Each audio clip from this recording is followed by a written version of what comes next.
Bonjour à tous, c'est Toine et aujourd'hui on se retrouve sur une vidéo spéciale conseil de voyage.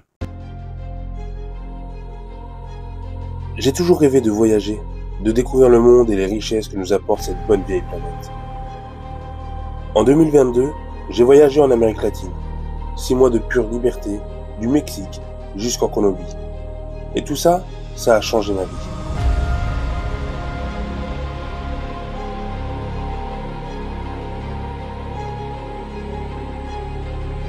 Désormais, je suis un nomade à temps plein et je goûte enfin à la liberté.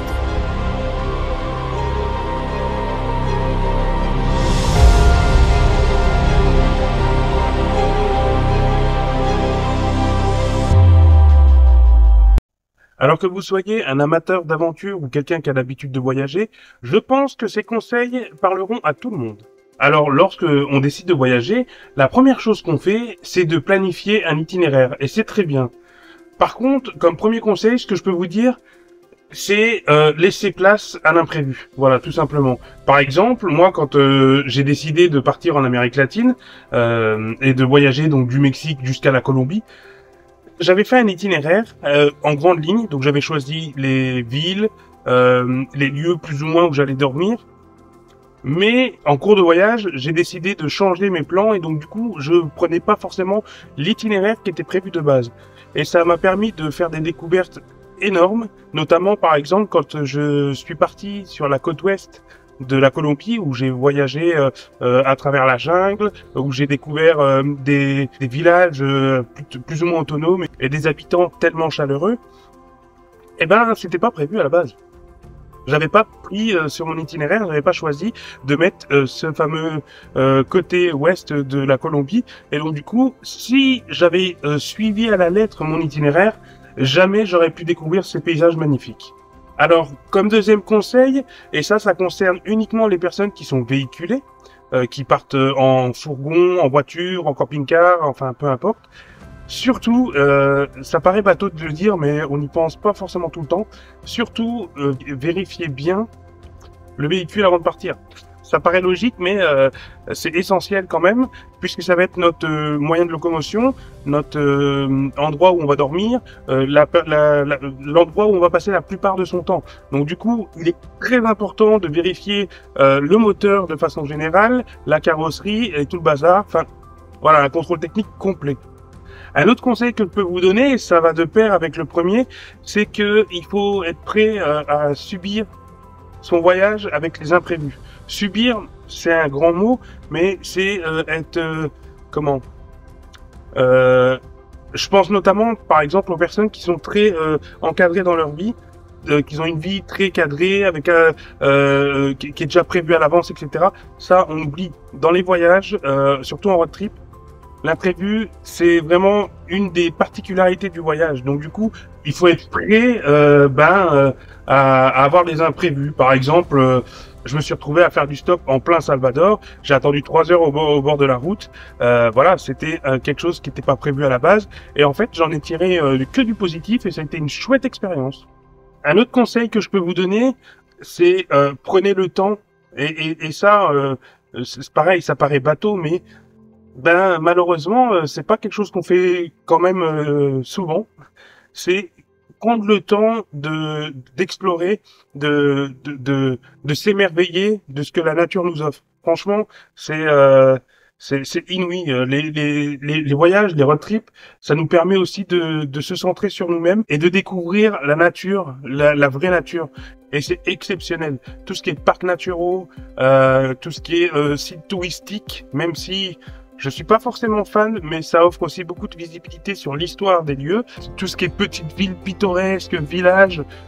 C'est comme ça, par exemple, que j'ai trouvé en France l'un des plus beaux villages de France, ou alors que j'ai pu visiter, voir de près le château de Henri IV, un des rois de France, et j'étais pas au courant que Henri IV avait vécu dans le sud-ouest de la France avec un superbe château. Ça, je ne savais pas.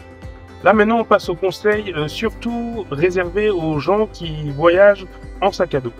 Donc, premier conseil que je peux vous donner, c'est un des plus importants, voire le plus important, c'est de bien choisir votre sac. C'est très très important parce que le sac, vous allez le porter, mais beaucoup, beaucoup, beaucoup de temps. Donc du coup, choisissez bien votre sac. N'hésitez pas à mettre le prix. Malheureusement, plus on monte dans le confort, plus on monte dans le prix. Mais c'est ultra important. Surtout au niveau du dos, qu'il soit bien accroché, qu'il y ait des bonnes attaches, qu'il y ait un confort assez important au niveau du dos parce que bah la santé, quoi, tout simplement. Euh, et aussi pour le sac. Il est important aussi de bien choisir un sac compact. Ça sert à rien de vouloir emmener toute la maison. Vous partez en voyage avec un minimum. Donc du coup, ne prenez pas un sac qui sera trop gros parce que parce que vous avez prévu au cas où. Non, il faut pas. Il faut surtout pas. Partez avec un sac le plus petit possible. Deuxième chose, les chaussures. Ça aussi, c'est quelque chose d'important parce que, bah pareil, on va marcher avec, donc forcément. Il faut des chaussures qui soient de qualité et surtout confortables et adaptées à la marche. Donc du coup, n'hésitez pas aussi à mettre le prix dans les chaussures. C'est assez important. Il faut que ça soit des chaussures qui soient ni trop lourdes, ni trop légères, parce que quand elles sont trop légères, alors elles sont souvent amputées de quelques qualités, comme l'imperméabilité, le fait que le pied respire bien, ou même la semelle qui est trop légère, et donc du coup, ça va faire mal aux pieds. Enfin voilà, il faut des chaussures quand même qui soient adaptées, et donc du coup, n'hésitez pas à mettre le prix. Ensuite, pour tout ce qui est logement, donc si vous avez prévu de dormir en Airbnb, en auberge de jeunesse ou même en hôtel, surtout, ce que je peux vous conseiller, c'est le premier lieu que vous allez dormir quand vous allez partir en voyage, réservez-le bien à l'avance pour être sûr d'arriver sur place et d'avoir quelque chose où dormir. Mais par la suite, prévoyez surtout la veille pour le lendemain. Ça sert à rien de réserver à l'avance parce que ça revient un peu avec le premier conseil qui est de se laisser emporter par l'imprévu, donc du coup de pas trop suivre son itinéraire à la lettre. Donc du coup vous savez pas forcément où vous serez le lendemain, donc réserver à l'avance c'est compliqué parce qu'après ça nous oblige à dévier de notre envie soudaine de nouvel itinéraire. Donc du coup voilà, ne réservez pas trop à l'avance, un jour, 2 jours maximum à l'avance, mais voilà, pas plus. Pendant votre voyage, visitez et incrustez-vous de la culture locale. C'est aussi quelque chose de très important parce que souvent, le but premier d'un voyage, c'est de découvrir une culture, de découvrir des coutumes, de découvrir des endroits qu'on ne connaît pas. Imprégnez-vous de la culture locale, allez visiter les marchés locaux, allez visiter des endroits qui ne sont pas forcément touristiques. Et n'hésitez pas, franchement, c'est l'un des plus gros conseils que je peux vous donner parce que vous allez vraiment kiffer votre voyage avec des gens qui vont vous sortir de l'ordinaire que vous ne rencontrez pas dans votre quotidien européen. Par exemple, moi, quand je voyageais en Amérique latine, j'aimais bien prendre soit des Airbnb, soit quand j'allais en auberge de jeunesse, aller au cœur des endroits locaux. J'allais pas dans les sites touristiques. Par exemple, à Cancun, j'ai pas été dans la zone hôtelière. Ça m'intéressait pas. Moi, ce que je voulais, c'était vraiment vivre au milieu des populations. C'était pas aller à une zone hôtelière et me retrouver avec des Anglais ou des Français, enfin des Européens ou même des Américains qui ont une culture assez similaire. C'est pas ce que je cherchais. Donc du coup, n'hésitez pas, franchement c'est hyper enrichissant. Un des points clés pour le voyage aussi, c'est de se sentir en sécurité. Alors, comme conseil que je peux vous donner, c'est il faut pas commencer à rentrer dans une psychose, donc de se sentir victime potentielle partout où vous allez, parce que ça va que vous attirer des ennuis de toute façon. Non, agissez comme vous agissez d'habitude, simplement prenez garde au fait que vous serez pendant votre voyage, souvent dans des endroits où les gens n'ont pas la moitié de ce que vous avez. Donc du coup, tout ce qui est montre connectée ou montre de valeur, collier, bracelet, téléphone, tout ça, c'est pas qu'il faut le cacher, parce que moi je l'ai jamais réellement fait, mais il faut pas non plus l'exposer. Moi, ce que j'utilisais, c'était vraiment l'intuition. Si j'arrivais dans un endroit que je ne connaissais pas, donc c'était souvent le cas, au premier abord, je ne sortais pas tout ce qui est téléphone, montre connectée, objet de valeur en général. Et je regardais un peu autour de moi, et si je voyais que je me sentais plus ou moins en sécurité, que je sentais que voilà, il n'y avait pas forcément des regards qui se posaient sur moi, alors j'utilisais mon téléphone, je sortais ma montre pour avoir l'heure, je pouvais me sentir un peu plus serein. Après, ça, c'est moi qui suis comme ça, et ça m'a jamais posé de problème. J'ai même été visiter une favelas en Colombie, à Medellín. Je ne m'y suis jamais senti en insécurité. Donc voilà. Après, comme je vous dis, gardez à l'esprit que vous avez que vous êtes dans des endroits où les gens n'ont pas vos moyens, mais ne psychotez pas, tout simplement. Tout ce qu'on entend dans les médias, ce qui est des enlèvements, des vols à l'étalage ou des vols à main armée aussi, c'est souvent pas le cas. Moi, je l'ai pas vécu en tout cas. Et la plupart du temps, notamment, je parle pour les enlèvements, c'est pas les touristes qu'on vise, pas les touristes comme vous et moi en tout cas.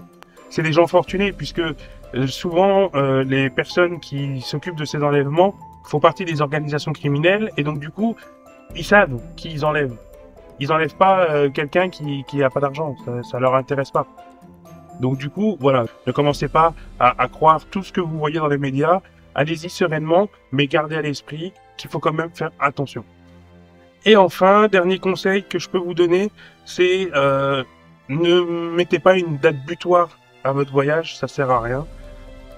Ayez une date de départ, ça oui, mais une date de retour, non, c'est pas ce que je vous conseille parce que vous allez plus la date de retour approche, plus vous allez penser à votre départ et vous n'allez pas kiffer votre voyage. Donc du coup, prévoyez une fourchette, par exemple. Si vous êtes par exemple en année sabbatique ou vous travaillez, que vous avez un temps limite, alors oui, c'est délicat, mais ne fixez pas votre retour à une date précise.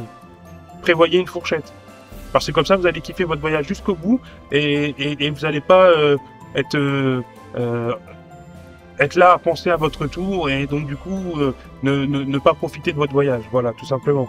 Moi, j'étais parti le 13 mai 2022, mais je ne savais pas quand est-ce que j'allais revenir. À la base, comme on était deux, j'étais avec mon meilleur ami.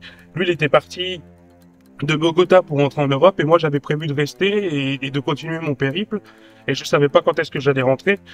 Je pensais que ça allait être dans 3, 4, 5, 6 mois et au final bon ça a été écourté mais j'ai pu profiter à fond de mon périple puisque je me doutais pas un seul instant jusqu'à 3 jours avant de rentrer que j'allais rentrer. Donc du coup voilà j'ai kiffé jusqu'au bout. Et c'est ce que je vous conseille aussi. Donc voilà, c'était Toine pour des petits conseils voyage. J'espère que cette vidéo vous a plu. Moi, ça m'a fait énormément plaisir de vous partager des anecdotes et des conseils pour vos futurs voyages. Si ça vous a plu, n'hésitez pas à commenter, à partager et à vous abonner. Moi, je vous dis à la prochaine pour une nouvelle vidéo. Salut!